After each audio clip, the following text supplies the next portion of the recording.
ko'rsatib o'tgan shtapel ko'ylagimizni yana bitta sochniy mana shunaqa bordoviy burgundiymi bordoviy sochniy rangda juda ham odamni ochadigan rang yosh qilib ko'rsatadigan rang deb o'ylayman. qaranglar qanaqangi go'zal aytib o'tganimdek to'la to'kis turadi, tashlab to'kilib turadi, hech qatiylarni bilintirmaydi. Orqasida shunaqa skladkalari burmalari bor, ozgina bo'ksasi bor, qorni bor. Ayollarimizni defektlarini yopadi. Bexijolat kiyasizlar. Mana orqasini ham ko'rsatib o'tyapman. To'la to'kis bo'lib turadigan libosimiz. Ikkita yon qismida cho'ntaklari bor ko'ylagimizni. Ayniqsa qo'lini qaranglar. Qo'llarini shunaqa chiroyli tiklangan, qulayligini aytmaysizlarmi? Qo'linglarni bunaqa tepaga ko'tarib olganinglarda ham, tahorat olganda ham rosa ham qulay turadigan libosimiz sotuvga chiqqan.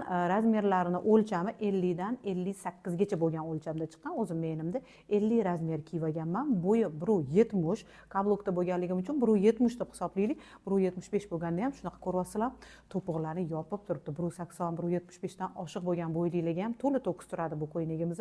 Shtapel ko'ylaklarimiz mavsumini ochiq deb hisoblayman sizlarga. Bemalol do'konlarimizdan Optimga, Donaga ham xarid qilib olsanglar bo'ladi. Dubay shtapeli eng sifatli, eng oliy bo'lgan shtapellarimizdan biri.